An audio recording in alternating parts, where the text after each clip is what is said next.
السلام عليكم ورحمة الله تعالى وبركاته. مركله هي مدحوينة كله.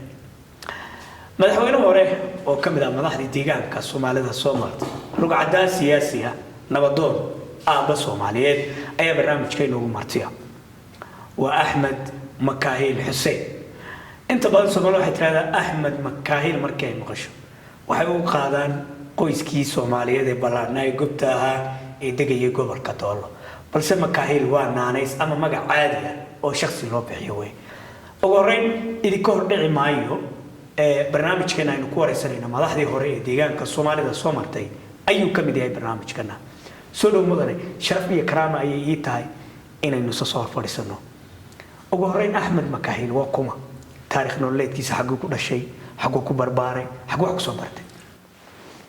بسم الله أكثر من حسن تهاي وري محدين وندوهي فرصة قالي تهاي إن المنطقة صور فريستو وأن وحكتها تعبت الوحي عن صومري أنا جا هدي عن مركوري عن سعديو أحمد مكاهيل حسين بليل هذا سيد أذوق بهري وشكتي مقع مكاهيل بابو حوجا ضدكو أي مكي مقلان أي هذا ما مكاهيل كخلدان ما قبيل كلا كنا لكن ما هو مقع ضحي ويا ما شاء الله أحمد مكاهيل وحكول الشيء دقمة إيميل قبل كم ذو هذا وين اللي هذا waxaan dhashay 1965 ninka boobay baan ahay nasiib uma helin inaan ku soo barbaaro xoolaha oo aan jeclahay in aan ku soo barbaaro meesha aan ku dhashay maana nasiib u helin anoo 7 jir ah ayaa la iga kaxeeyay magaalada Xamar Baligeey Soomaaliya caasimadda dalka Soomaaliya halka waxaan ka bilaabay iskuulka dugsiga hoose ka bilaabay waxaan u gudbay dugsiga dhexe laba kalaas oo kamid ah shanaad iyo lixaad waxaan ku soo dhigtay magaalada Baydhabo gobolka Baay dugsiga dhexe ee Baydhabo kadib waan ka soo wareegay waxaan soo wareegay dib ugu soo noqday magaalada Xamar dugsiga dhexe ayaan dugsiga la yiraahdo Raagugas ayaan kalaaska 7aad iyo 8aad ka baxay kadibna waxaan soo wareegay dugsiga sare ee banaadir la yiraahdo halkaas ayaan kaga baxay iskuulka ee secondary-ga kadibna waxaan soo gudbay jaamacadda institute la yiraahdo SIDAM oo meel aad runtii aad loo jeclaa oo aan shahaadada koobaad ka qaatay waxbarashadeedii halkaas intaasi Soomaaliya ahayd Ethiopia intaan imidna jaamacad la yiraahdo Yarid University International University ayaan halkan ayadana kaga baxay oo private waa hadda inta maamulkii ka sukaysay weeyaan xaaladaydu waxbarasho iyadoo ay jireen waxyaalo badan oo aswada seminar على كل حال أحمد مكاهيل وانين برميل هوستيد كل شيء خرج جواد هذه وقرت إن هذا وين مركاتير هذا dadku xal laga wada weynii fi agtiisa ayna u qaataan marka taas waayaan u cadeynaya hina waa sida haadiye way barnaamijkeena inta badan wuxuu hoga tusaale inuu yahay waxyaabaha aad soo joogteen intii aad madaxweynaha ahayd bal waxaad nooga warantaa xilligii aad xilka qabatay adoo madaxweyne ku xigeenay intaad soo fushay xilka aad qabatay waxyaabaha aad soo joogtay ee gubjoog oo ahayd deegaanka ka dhacay waad mahadsan tahay horta laguma soo koobi karayo fadhigeenan maanta wixii aan soo marnay waxa ay ahayd hawlaad fara badan oo aad u dhibaato badan bay ahayd laakiin intii walow ay jiraan dadkii nala shaqeynayay ay joogaan oo nool yihiin waxay dhintay mooyaan way dhageysanayaan maqlayaan hadalkayga 1994 ayaan madaxweyne ku xigeen ka noqday deegaanka muddo waxaan ku soo shaqeynaynay muxuu ahaay madaxweyne ku soo shaqeynay marka waxa madaxweyne ku ahaa marka waxa madaxweyne ahaa ugaas maxamed ugaas cabdiraxmaan ugaas maxamed qani adiya oo ugaaska beel weyn oo reerheena Soomaaliyeed kamid ah beelaha Soomaaliyeed kamid ah muddadaas waxay ahayd xilligii muddadii ugu adkayd ee aan soo marnay ayay ahayd waxaan u soo joognay oo aan ka soo shaqeynay runtii xaalado adag oo aan tilmaamo ka wada bixinayo waxay ahayd xilligii aan ka soo guuray magaalada Goday bay ahayd waxay nagu qaadatay inaan magaalada Goday ka soo kasoo dhammaano muddo 6 bilood ah muddo 6 bilood ah go'aankii inaan soo guuro markii aan go'aansanay ilaa meesha aan ka imanaynay waxaan muxuu ahaay ay lagu qaadatay muddo 6 bilood in processkaasi uu socdo oo xaggaana aanan kasoo guurin xaggana aanan imanin kadib isbedel baa dhacay isbedel ayaa dhacay oo xagga maamulka ah oo annagii ah waxaan qabtay xilkii baan qabtay madaxweynimo marka madaxweyne ku xigeen baad ay guddiga laga soo guurayay inta laga soo guurina madaxweyne aad noqotay aadiya bishii September ilaa December afarteedii ilaa xilligii kala guur ku dhamaaday oo 12 bilood meelaha ay hal sano adu hawshayadii u horeysay ee aan bilownay waxa xilligaas waxaa jiray dhibaatooyin aad fara badan oo iska wada hor imanayay oo deegaanka ku saabsanaa waxay ahayd xilligii ururadu ay calamada intay duubteen ay dagaalamayeen waa gartay oo ururkii oona lafan u baxay ururkii itixaadna asoo waxbad sii wadayba waa xilli aanan deganayn oo xafiisyadii aanay lahayn degaan talabadii u horeysay ee aan qaadnay waxay ahayd inaan u yeedhno 9 gobol balse nabad marka la helo baa lagu fakaraa wax qabad lagu fakaraa waar marka nabad la helo wax qabad lagu fakaraa waxaan niri marka bal horta shir aan isugu yeedhno 9 gobol wax garadkooda yaan isugu yeedhnay facility wuu nagu yaraa gaadiidku wuu nagu yaraa resource guud ahaan wuu nagu yaraa gacanta waxaan ku haynaa wax aad u yar buu ahaa dadaalkii aan sameynay wuxuu ahaa inaan soo kaxayno dham ergooyinka 9 gobol ee u deegaanka ku kooban yahay waxaan isugu geynay magaalada Qabridahar ayaan isugu geynay waxaa ka soo qayb galay shirkaas onelef oo duurka ku jirta marka yaa ogolaatay in ay wada hadalkii ka soo qayb gasho wada hadalkaas waxaa nagala soo qaybay dawladda dhexe oo uu hogaaminayay madaxweyne Mallas oo markaa madaxweynaha oo ra'iisul wasaare ahay ra'iisul wasaare waxa ahaa nin tamirad leeyahay oo deegaanka Axmarada ka soo jeeda waa gartay baarlamaanka xilligaa jiray ugaaskii majeerteen ugaas abdi ayaa kamid ahaa oo deegaanka matalay baarlamaanka ahaa Dr. Cabdimajiid baa kamid ahaa oo wasiirka dhaqaalaha iyo xiriirka caalamiga ahaa ergooyin ka socota federaalka ayaa kala soo qayb gashay waay saddex geesood buu shirku ahaa annaga oo dawladda deegaanka ahayd iyo ururkii onelef annaga ku talagalkaygu ah itixaadkuna inuu ku jiro si halkaa nabad loogu qabto heshiis loo kala gaadho kadibna wixii adeegga shacabka la qabto ururkii itixaadna noomayna iman ma aanay noo imanin way qaadeen shirkii mayna imanin waan imanaynaa bi qorshahan ugu ahaa ma aanay noo imanin shirkii wuu socday ilaa 16 xubnood oo ururkii oona la gudoomiyadoodii fulinta ayaa joogay annaga oo mas'uuliyaddii maamulka ah iyo federaalka oo ay ka socdaan dadka aan ku sheegay yaa shirka isku nimid xirada ciidanka ku qabanay heshiisyadii baa la wada akhriyay ujeedadii aan lahayn oo ahayd nabad waan isku raacnay markaa in nabad lagu soo dabaalo deegaanka in nabad lagu wada noolaado nabad lagu wada shaqeeyo cid walba karaankeeda ay dhinaceeda ka dadaasho ayaanu ku dhamaysanay shirki waa saasaan ku soo kala tagnay faahfaahin dheer buu lahaa waad soo noqoteen waan soo noqonnay dib baan deegaanka ugu soo marka caasimaduna goday marka ahayd caasimadu ma halkanaan joognay markaas oo ma aanan si fiican u degin jigaaba timaadeen waay arrintaasi markaan sidaa ku dhamaysanay onelef wayn kaga baxday heshiiskii aan gallay ma nabadaynta gelinin dhaqdhaqaaqa iyo dhibaatada iyo dagaaladu iyo jidad istaagu halkii bay kasii socdeen waan soo noqonnay halkan waxaa lagu karkarinayaa Addis Ababa ururkii leego oo aad xoog badan oo muxuu ahaaye taageero siyaasadeed iyo mid dhaqaalaba haysta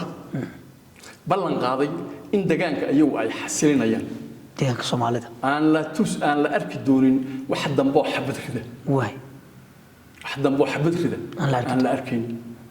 taariikhda soo jireenka ee dadka bulshada Soomaalida qaarkood laga fadhiilayaa ee soo jireenka ah inay baaba'ayso way inaan keenayno oo aan Itoobiya kala mid dhigayno deegaan nabdoon oo aan hadal iyo dagaal iyo xabad toona aanay ka dhacin ballantaas qaadeen way waa wax fiican wax fiican ayuha way laakiin marka afkaartaas oo kala aad qaadanayso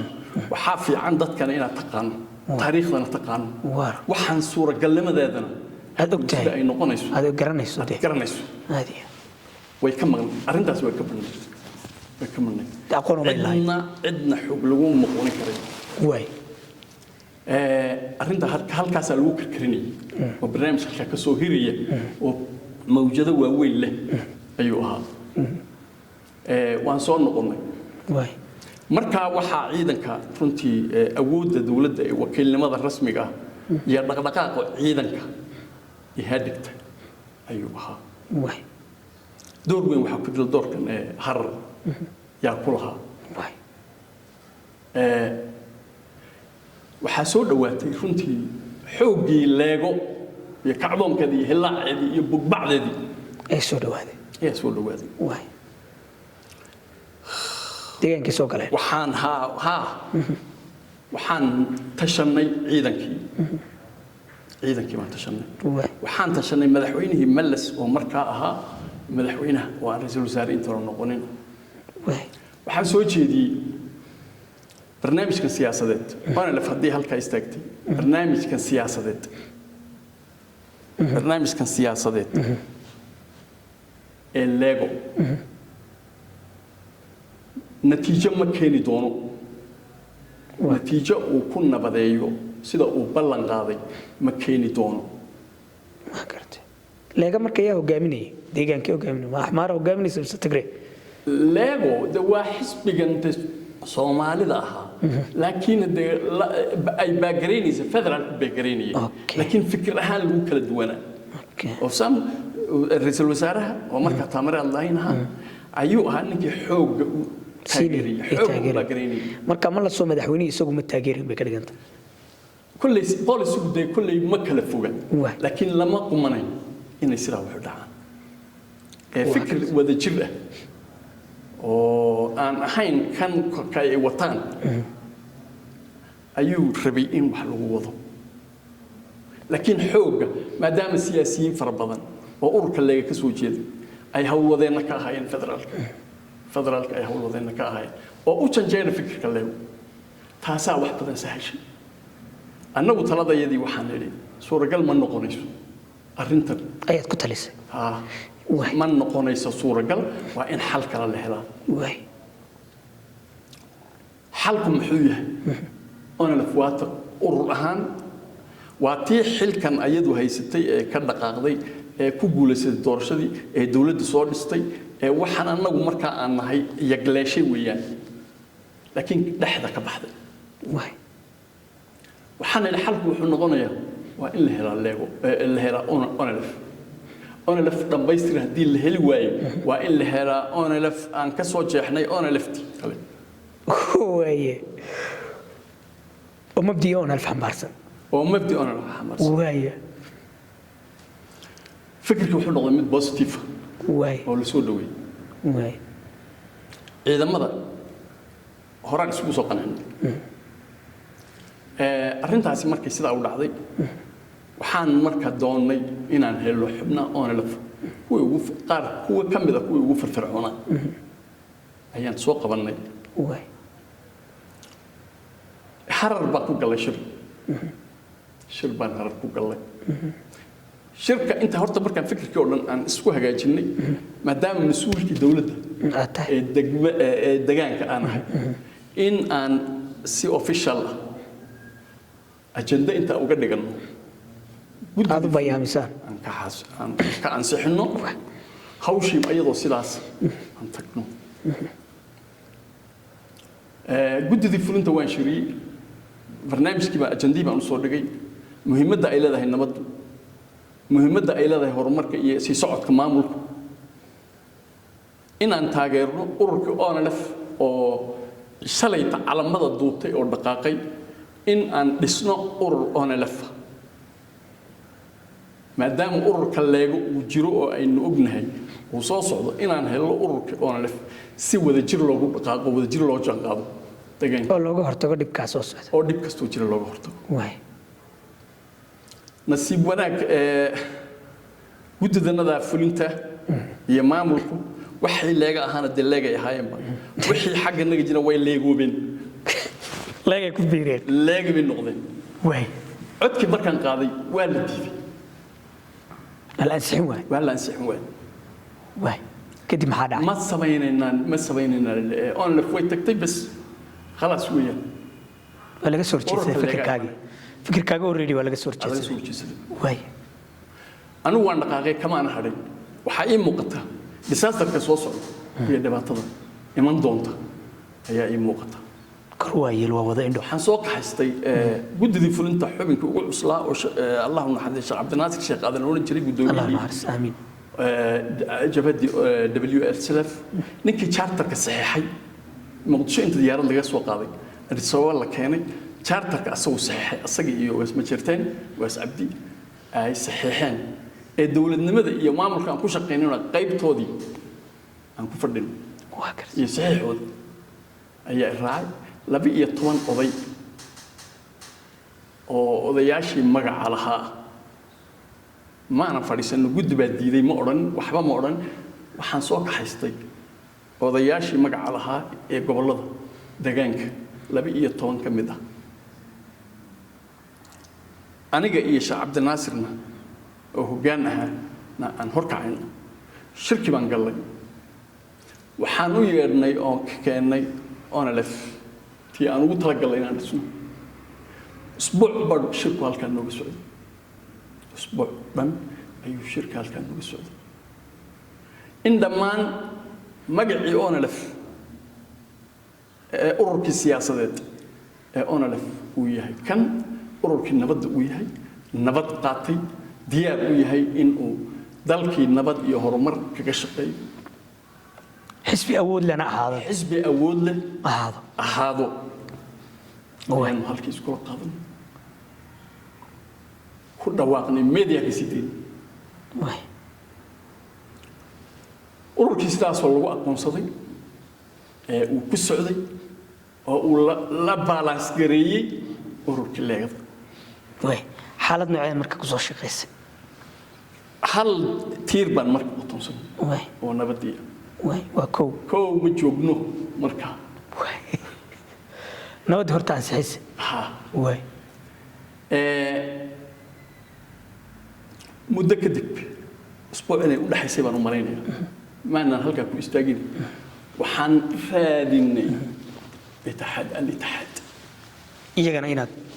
inaan ayagana nabad ku keeno واي shan xubnood oo ka mid ah